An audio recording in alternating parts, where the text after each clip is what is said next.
Let's say every day you got the stuff you want.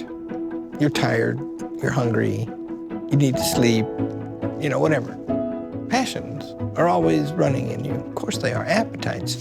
If you didn't have appetites, by the way, you wouldn't know what to do. You'd starve yourself to death.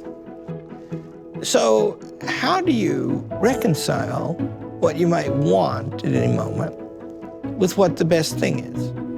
What is the longest surviving written constitution in human history?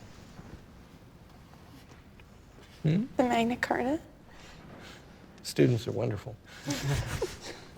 I say the Ten Commandments. Are those constitutions? I don't know, it's an agreement between God and the Hebrews. Is it? It's worth a shot. I don't think they're the 10. I don't think they're the 10 contractual provisions. No, the Magna Carta is.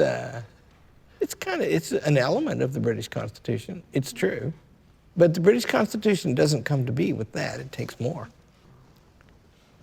Oh, come on, you guys got to be able to answer that question. The American Constitution? Ha! Ha! We have now named the elephant in the room. This Constitution is the longest surviving thing of its kind in all of human history. And I think we've reached why. Right here. Step one, it gives effect to consent to representation. Step two, it locates all the sovereignty in the people, not in the government. No one in the government can say that he or she is acting of his own will, right? Step three, it excludes the sovereign from the ordinary operation of the government, which places a check on the sovereign too. And that is all stated to be in the interest of us being ruled by our reason through discussion. James Madison was aware that reason and speech are the same thing. We should talk things through before we do them. And it should not be our passions. Because see, just think, you guys are all, you students, are all busy deciding what you're going to do with your life. I know that you all have definite ideas about that. And you're ambitious, right? You wouldn't be here if you weren't. And so those are kind of abiding ideas. Somebody today at lunch was asking me about how I came to be here, and there was an abiding purpose. I have enthusiasms, you know. I like motorcycles, I like dogs, I like, you know, and some of those I've stuck to for a long time, but other enthusiasms come and go. Whereas larger purposes, you can't achieve them if you don't commit to them for a very long time. And that's reason talking. My wife and I have children. You don't understand it till you do it. But, you know, our eldest child is 32 now. And she's still our child. And we have to be there for her. And those are long-term purposes, right? Reason speaks to those. Passions tend to come and go, right? And if it takes at least 6 or 8 years fully to change the government, passions don't tend to last that long. Convictions do.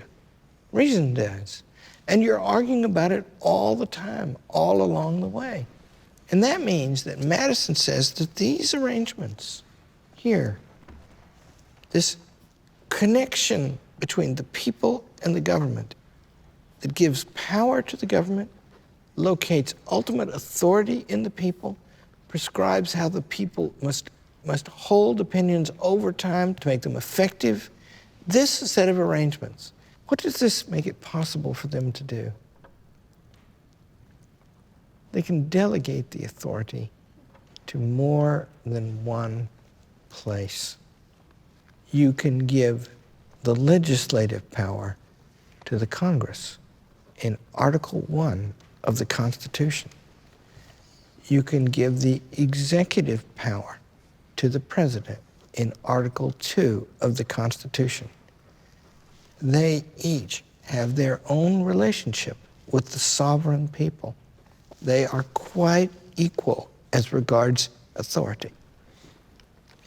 You can give all the judicial power in Article 3 to the courts, and you can use Article 1 and Article 2 institutions to combine to appoint the judges.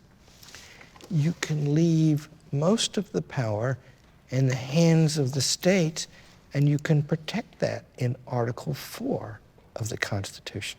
You see the symmetry and the strength of that? All made possible by this consent and representation. If the sovereign was in the government, whatever part of the government, and Madison writes this over and over in the Federalist, Hamilton too, whatever part of the government the sovereign was in, that would become the dominant part. Whereas now we can separate the powers, and then they can be stronger, which you need, but still also safe. So what that means then is that the principle of human equality under the laws of nature and of nature's God gives rise, and all this happens, by the way, in about 8 lines in the Declaration of Independence, gives rise to the principle of government by consent.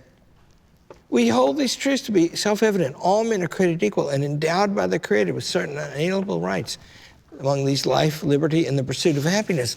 To secure these rights, governments are instituted among men, deriving their just powers from the consent of the governed. That follows from equality up above, under the authority of the natural law, which is just our perception of what kind of thing each of us is, right? We're not like dogs. We're also, interestingly enough, not like God or the angels, who are mentioned in the Declaration of Independence, right? And so once you've got that, then all of a sudden you lay the ground for a government that is grounded in the people, but the powers are so arranged so that the better angels of our nature, to quote Lincoln, drive the government. And that, the claim by the founders and the claim by me, the founders believed that this government, because it's in accord with human nature, which is that nature above the beast and below God, this government can last a long time, in principle, as long as the earth lasts or people last. And it has lasted a long time, through every kind of crisis. It's actually proved to be terribly difficult to overcome, whereas constitutions come and go all the time. And the point to know about the American government is it's kind of like the way we talk about nature, right? That it starts with the seed, and the seeds grow a certain way. Nature begins with birth, and it grows, right?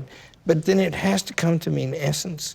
And then there are many essences, and that means it has to become the organization of the whole physical world, and then finally, ultimately, of the cosmos, right?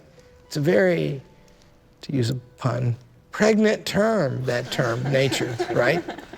But these principles in the American Revolution, in the Declaration of Independence, it's amazing how they give rise, even in the Declaration of Independence itself, to a way of arranging the government so that we can control it, and it can protect our freedom with sufficient power to do that very difficult work. That's what it set out to do. And it's amazing how well it's done it.